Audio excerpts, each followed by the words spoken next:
An animal shelter is inundated with parakeets, and you can earn tens of thousands of dollars a year crying at funerals. And NASA has hired a priest to help us prepare for alien encounters. These are the weird stories for Monday on Weird AF News, the only daily weird news podcast hosted by a comedian. That's right, I'm Jonesy. I'm your host, producer, writer, just all-around clown, and I'm glad that you're here with me. Let's spend a little time together, shall we? An animal shelter is inundated with parakeets. They have too many parakeets. Let's get to the bottom of why and how and when. An animal shelter in Romeo, Michigan has been overwhelmed with hundreds of parakeets that someone dropped off. Hundreds of parakeets. Do you guys want a parakeet? Or hundreds? And you live in Michigan? Help them take these parakeets.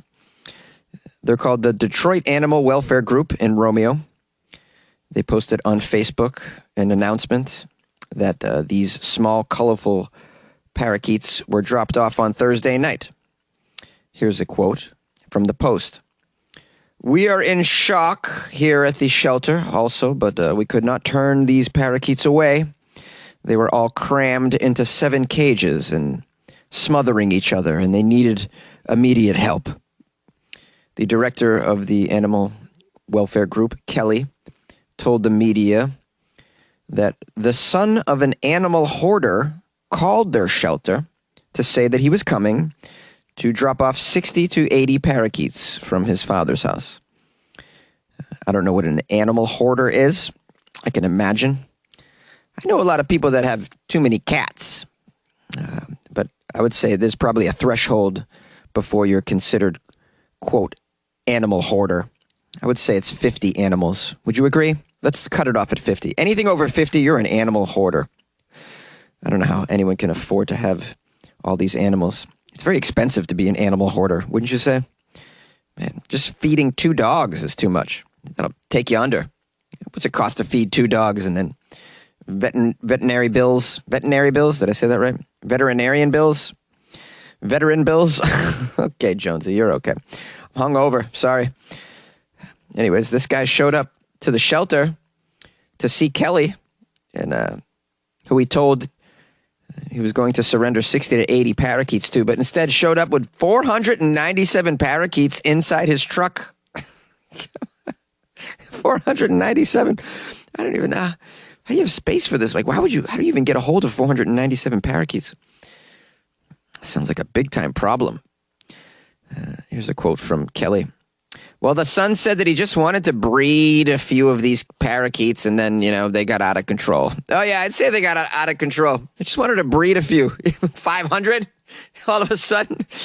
Wow, that's crazy. I can understand the kind of predicament that this individual must be in.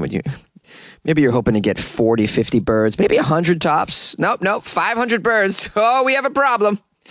These birds are eating us out of house and home. Took all my sunflower seeds, damn it. It says here, Kelly's quoted as saying, "The problem is that birds breed easily, in case you guys don't know, and then you just have more babies and more babies and more babies if you just don't control the situation. What we have here is a situation of parakeet breeding that got completely out of control, and this individual didn't know how to handle it. And now we're stuck with them. These birds came from a very unhealthy situation, unfortunately, and the irresponsibility of the owner is actually pretty infuriating. However, it truly takes a village to help these animals, and we are so thankful for everyone that works together to get these parakeets the care and the proper homes that they deserve." I don't know how you're going to get rid of 500 parakeets, Kelly, but good luck to you. They've reached out to some bird rescue organizations for help. They found some temporary housing for the parakeets, and food has been donated for the birds as well. The birds have to quarantine for 30 days, and adoptions are expected to begin January 23rd, they report. So if you guys are in the Michigan area and you could use several hundred birds, hit them up, man. I mean, if you can stand the noise that comes with hundreds of parakeets, I'd imagine that's what drove the son to just madness. It's just the noise of the birds. I can't take the tweeting. I just can't take the chirping anymore. There's 500 chirping parakeets driving me insane. What do I do? Earn thousands of dollars crying at funerals. People paid to cry at funerals was a very popular tradition. Having someone in despair at the funeral shows that the deceased was loved, powerful. This type of work, because, although strange, it is a job, it lost its popularity, but now it is slowly coming back into fashion, believe it or not, these professional mourners. And it can also become an important source of income for you. Apparently in China, it's actually possible to earn up to $28,000 or 200,000 won a year for crying at the funeral of unknown people. That is what a woman who lives in rural Henan province in China says. This woman claims to have managed to support her entire family for several years, thanks to this unique job that she has, crying at the funerals of unknown people. It's fabulous. During an interview, this unnamed woman stated that she worked for the past 20 years crying during the funerals and that she was able, with this job, to buy a house and pay the university expenses of her eldest son, in fact. The only thing that is required is to attend the funeral of unknown people and to grieve as if it were the disappearance of a close family member of your own, crying and complaining aloud. Now, I managed to come across a clip of these professional mourners. Let's play a little bit of you. They really give it their all, these people. They applied themselves so strenuously to their lamenting and weeping that at midnight they could be heard for miles.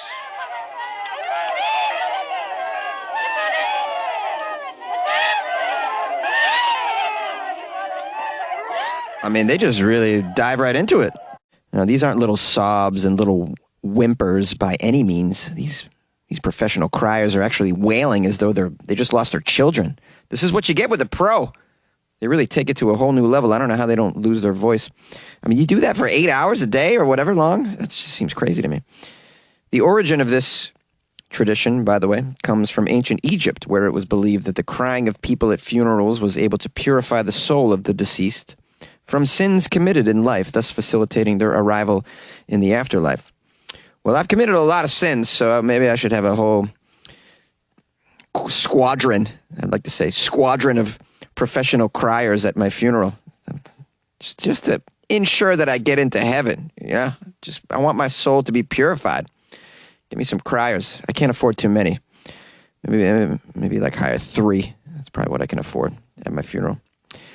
I suppose it shows a sign of wealth. I mean, if you can hire 100 criers at your funeral, you must be like royalty or something.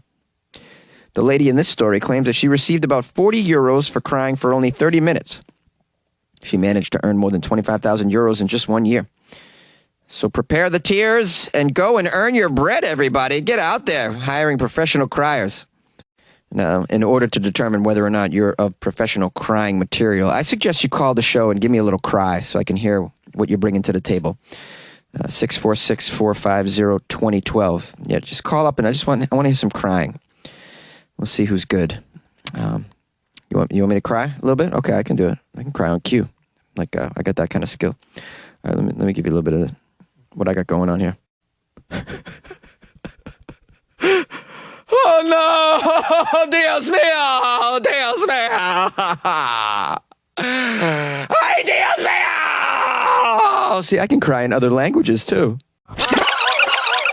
You like podcasts? You're listening to my podcast. Maybe you thought to yourself, I'd like to make a podcast. Too difficult. No, not with Anchor. Anchor has free creation tools that allow you to record and edit your podcast from your phone or your computer. Anchor distributes your podcast to Apple, Spotify, Stitcher, and more. They have advertising integration, so you can even make a little money off your podcast. Everything you need to make a podcast in one place. Download the free Anchor app or go to anchor.fm to get started. And good luck with your podcast. Good luck with your creation. Good luck with your life, man. NASA has hired a priest to help humanity prepare for alien encounters. NASA has recruited a priest in order to assist in the preparation of humanity's first contact with aliens. This sounds exactly like a bad sci-fi movie plot for sure, but they're rolling with it. NASA hired actually 24 theologians to help them figure out how different religions around the world would react to the news of extraterrestrial life. Reverend Andrew Davison, a theologian at the University of Cambridge, who also has a doctorate in biochemistry from Oxford, is one of these people. Here's a quote from the Collins Dictionary, in case you want to know what a theologian is. A theologian is someone who studies God's nature, religion, and religious beliefs. They just shoved that definition in the middle of this article. That's a strange place to do it. But I appreciate it. They're giving us all the info that we need to understand the rest of it. You're going to define what an alien is as well? An alien. A space creature. Okay, why is NASA hiring religious experts now is the question. Because of advancements in humanity's efforts to find life in the vast unknown, NASA thinks they need experts in all categories, apparently. The James Webb Telescope is set to launch on Christmas Eve, so it already launched, apparently. Did you know about the James Webb Telescope? I had no idea. This is one of several new missions that will help us better understand space. They're also drilling in the surface of Mars, searching for fossilized microbes in attempts to find signs of life. NASA is out there doing some work, trying to get some answers. And they're turning to priests and theologians, apparently. I don't know why. Let's keep reading. NASA-sponsored event was held at the Princeton University Center of Theological Inquiry. And they were trying to address questions about how extraterrestrial life might influence our understanding of gods and creation. Humanity is on a quest for life-related knowledge from other planets, as you know. The Reverend Doctor believes that the possibility of discovering an extraterrestrial life is actually growing. This individual has a book called Astrobiology and Christian Doctrine, and it asks if God could have created life elsewhere in the universe. Could he have sent a savior to die for alien species' sins? Yeah, sure, if you believe God is a dude. I don't believe that, but some people do. Here's a quote from Carl Pilcher, head of NASA's Astrobiology Institute. Consider the implications of applying the tools of late 20th and 21st century science to questions that have been considered in religious traditions for hundreds of thousands of years. It's just inconceivable. When there are over 100 billion stars in this galaxy, over 100 billion galaxies in the universe, Earth is, cannot be the only planet in space with life on it. So we need to get some answers here. Yes, we do. All right, shall we get deep on religion now in a segment? Should I just keep to the article, guys, or go off on a tangent here? What do you say? All right, everybody who wants me to go off on a tangent, raise your hand. Okay, I see a few of you. All right. Okay. All right, here we go. Because I have an opinion on this, and I believe that theologians getting involved in, the quest for life outside of Earth, and even the discussion of aliens, UFOs, I think all of that is great because it gives us all a perspective on what religion is here. And we can see that if there's a bigger thing going on out there, it makes all our little religions look a little silly, right? And maybe not take them so seriously here. Now, of course, religion is important, but as you know, these differences in religions that we have here on Earth, our little Earth, have led to a lot of bloodshed and wars and constant antagonistic relations between nations and cultures and whatnot. So if everybody can just, see an alien, what does that do to your religion? All of a sudden, it's all out the door. Because how are you going to explain this now? In other words, if all of the representatives of the major religions saw the arrival of an alien in a ship, at that point, all of your religions are nonsense. There's something bigger going on. And now maybe we can all get along at that point. Does that make sense to you? Maybe it doesn't make sense at all. I'm just sharing. Okay, what do you think? 646-450-2012. Oh, man, what did I do? Well, hello there. This is Jonesy, your host. Thank you for listening all the way till the end. To the outro, you're a trooper, and I appreciate you. I appreciate your time as well. Let me respect your time and keep the outro to a minimum. I want to give thanks and praise to everyone who reached out over the weekend to wish me a Merry Christmas. I appreciate that very, very much. I hope you guys had a nice holiday. with loved ones, and maybe a little dash of booze and Weird AF News. Did you introduce a relative to Weird AF News over the weekend? I hope you did. If not, it's no problem. It's okay. It's all right. I'm grateful. I'm grateful that you're with me yourself. That's fine.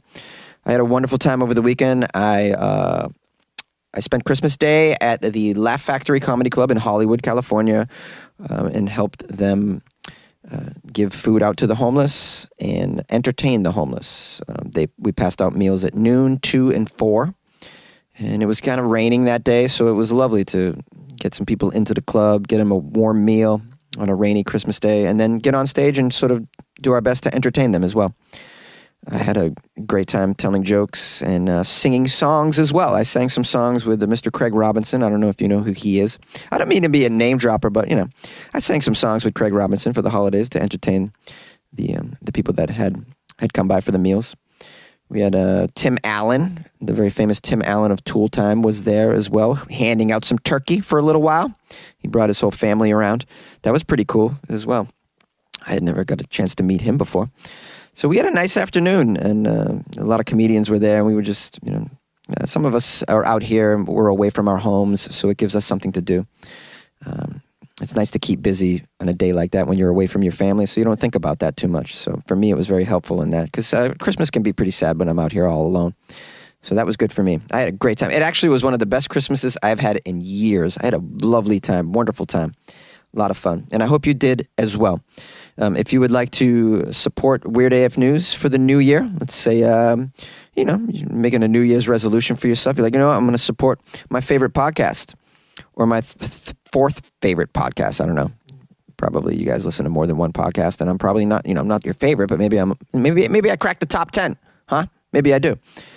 And if you want to support me, it's very easy. Go to patreon.com/weirdafnews and join the Patreon. You get extra Weird AF content when you do that as well. You can also join the Patreon going to my website, weirdafnews.com, which has been paid for by the generous donations of the patrons as well. Weirdafnews.com, you can click on the Patreon banner or the little banner that says Buy Jonesy a coffee if you'd like. I got some pounds of coffee over the holidays that were mailed to me, so from listeners. I'm looking pretty good with coffee here. So I'm very grateful for those of you who sent me coffee. Some of it is too strong. I think it's going to kill me, so I got to really work that out, how I'm going to take that in. Anyways, I've gone too long on the outro after I told you I wouldn't. I apologize very, very much. We'll see you tomorrow. Merry Christmas, weirdos. Merry Christmas, Jonesy. It's Santa Claus. Or you may know me better as St. Nicholas, Kris Kringle, Père Noël. I go by many different names, but it's all the same. I bring good cheer and good toys for good boys and girls. Don't get on my naughty list. That's not a good thing to do or a good place to be. Have you been good this year? Well, then Santa Claus might bring you a good toy or a good gift for being on the good list. Are you on the naughty list? You don't want to be there. Be on the good list. Yes, that's right. Make a donation to Jonesy's Patreon or a donation to his PayPal. That's right. And don't forget, Santa's coming tonight. That's exactly right. Remember to leave me some milk and cookies. And don't forget Santa's reindeer. Maybe a carrot or a cup of oats. That's right. We're making a big flight tonight, and they get hungry, and so do my reindeer. And don't forget to track my progress. Call 1-877-HI-NORAD. That's HINORAD. You can track my progress as I make my way around the world. That's right, boys and girls. Get your loved ones and your young ones and track my progress as I make my way delivering toys to all the good boys and girls. That's 1-877-HINORAD. That's the North American Strategic Air Command. Track my progress. Merry Christmas and a Happy New Year. Ho, ho, ho, ho, ho. Hey there, Jonesy. It's Michael calling from Iowa City. Hello, weirdos. It's Florida Friday, and it's also Christmas Eve. So I just wanted to call and wish Jonesy a very Merry Christmas and the same to all of the weirdos out there. I just want to thank Jonesy for another year of fun and bedlam and mayhem and joy and laughter and love that he brings the weirdos by his podcast, his 5 days a week podcast, and let you know how much we appreciate you and love you very much for the hard work that you put in on this podcast. And just want you to know how much you are appreciated by me, and I'm sure I can speak on behalf of all the weirdos and say we really enjoy the show and appreciate you very much. Anyway, didn't anything get mentioned about this, but thanks to everyone who donated during the Thanks for Giving Patreon challenge. We had several people that upped their membership amount in the Patreon and several people that joined. So I've kept my part of the bargain by making donations to Jonesy, and that's going out here to him for Christmas, along with a little something extra for his Christmas gift. And just in case anyone was wondering about that. So I'm just wishing a very Merry Christmas to Jonesy and all the weirdos, and a Happy New Year as well. Happy Hanukkah, as you've already celebrated that. And for the after Christmas, Happy Kwanzaa to those who celebrate that. So good blessings, good tidings to everyone, season's greetings, and I wish everyone well. Happy holiday season, and stay safe and healthy, everyone. Wear a mask, and good luck with your life, man. Love you all. Take care. Bye-bye.